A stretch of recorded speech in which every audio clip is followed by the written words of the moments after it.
नमस्कार दोस्तों, मैं advocate Satyeshwar Tomar, Muzaffarnagar western UP से। आज हम बात करेंगे चोरी, लूट और डकैती के बारे में। इन तीनों में क्या अंतर होता है, इसके अलावा इनमें क्या क्या सजाएं हैं। तो आइए वीडियो शुरू करते हैं। दोस्तों, हम कई बार देखते हैं कि हमारे समाज में कोई घटना हो जाती है और किसी को ये नहीं पता लगता ये चोरी हुई है, लूट हुई है, डकैती हुई है। तो आज हम इन तीनों चीज़ों को समझेंगे कि इन तीनों में क्या अंतर होता है।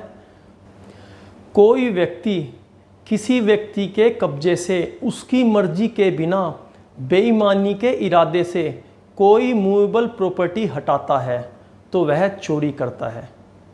अब यहाँ पर बेईमानी की इंटेंशन की बहुत वैल्यू है। पता लगा आपकी घड़ी आपके आंगन में गिर गई है, आपका दोस्त आया, उसने आपकी घड़ी उठाई और लाकर आपको दे दी, तो यहाँ पर उसकी इंटेंशन चोरी की नहीं है। लेकिन यदि वो उस घड़ी को चुपचाप जेब में डालकर अपने घर चला गया और आपको बताया नहीं, तब उसने चोरी की है। इसके अलावा किसी की प्रॉपर्टी में कोई पेड़ खड़ा है, चूंकि पेड़ मूवेबल प्रॉपर्टी नहीं होता है, लेकिन जैसे ही पेड़ कट जाता है तब वो मूवेबल प्रॉपर्टी हो जाता है। तो तब यदि उस पेड़ को वहाँ से थोड़ा सा भी खिसका दिया जाए और आदमी की इंटेंशन चोरी करने की है, तब वह चोरी है। इसके अलावा आपका पालतू कुत्ता है, कोई अजनबी आदमी उस कुत्ते को चोरी करने के इरादे से बिस्किट दिखाता है और कुत्ता उसकी तरफ चलना शुरू कर देता है। कुत्ते के द्वारा पहला कदम बढ़ाते ही उस व्यक्ति ने चोरी कर ली है। भले ही इसके बाद आप उस कुत्ते को पकड़ लो, परंतु चोरी का अपराध पूर्ण हो चुका है। जैसे एक घटना है, एक चोर द्वारा एक महिला के गले में पहने हुए हार को निकालने के उद्देश्य से उसने वो हार खोल दिया पीछे से। इसी बीच में महिला को आभास हुआ, चोर ने उनकी जो ज्वेलरी गले में पहनी थी, जो हार पहना था, उस पर झपट्टा मार दिया। झपट्टा मारने के बाद छीना झपटी में वो हार वहीं कहीं आसपास गिर गया। कुछ समय बाद महिला को वो हार मिल गया, लेकिन तब भी चोर को इस चोरी के लिए दोषी करार दिया गया, क्योंकि जो चोरी की प्रॉपर्टी थी वो प्रॉपर्टी जिस जगह पर थी वहाँ से हट चुकी थी, तो इस वजह से अपराध पूर्ण हो चुका था।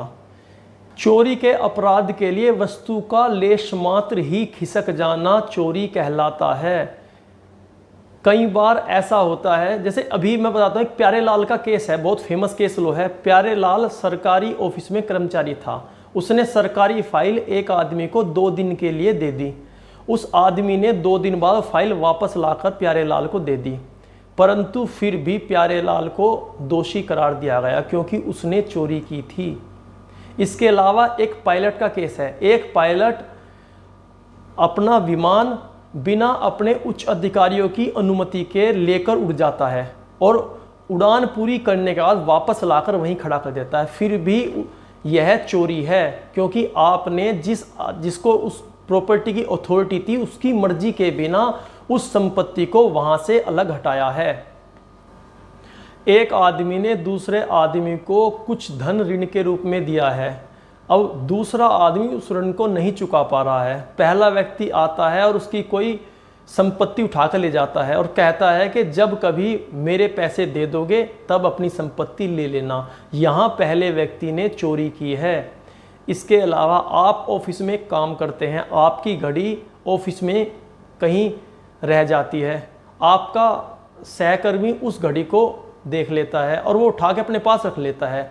अगर वो घड़ी लाकर आपको वापस कर दे तो यहाँ उसने चोरी नहीं की है। लेकिन अगर वो उस घड़ी को जेब में रख के अपने घर चला जाए और अगले दिन आपसे कुछ धन मांगे और वो धन लेने के बाद आपको घड़ी दे, तो यहाँ उसने चोरी की है।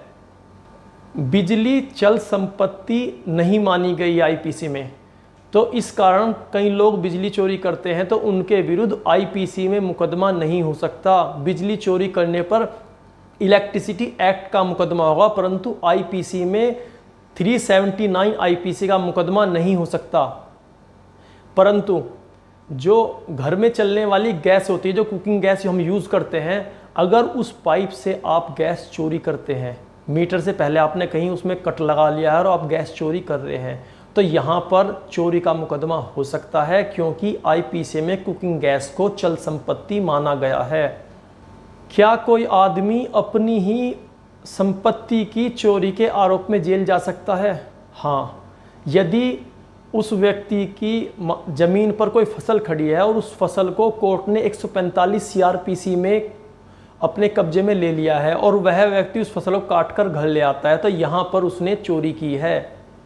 अब हम बात करते हैं लूट के बारे में।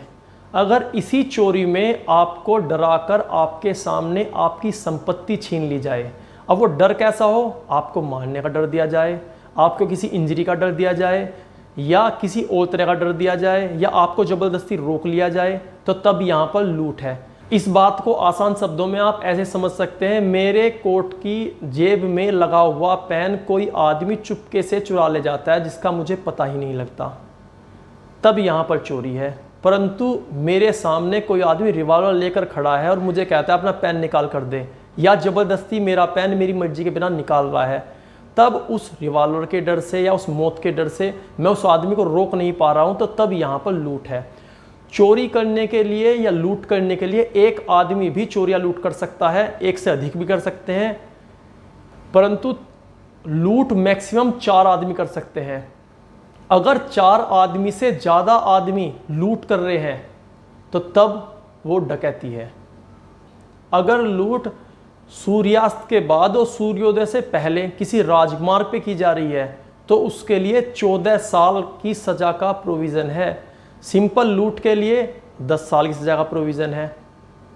अगर आप लूट करते हुए किसी आदमी को इंजरी दे देते हैं तब सेक्शन 394 आईपीसी लगेगा।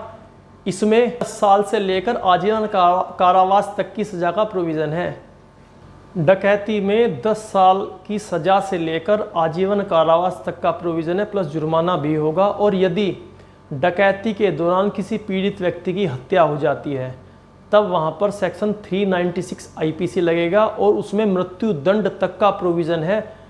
अब यही वीडियो समाप्त करते हैं। अगर आपको ये वीडियो पसंद आई हो तो प्लीज़ इस वीडियो को लाइक करें, अपने दोस्तों के पास इस वीडियो को शेयर करें और इस चैनल को सब्सक्राइब करें।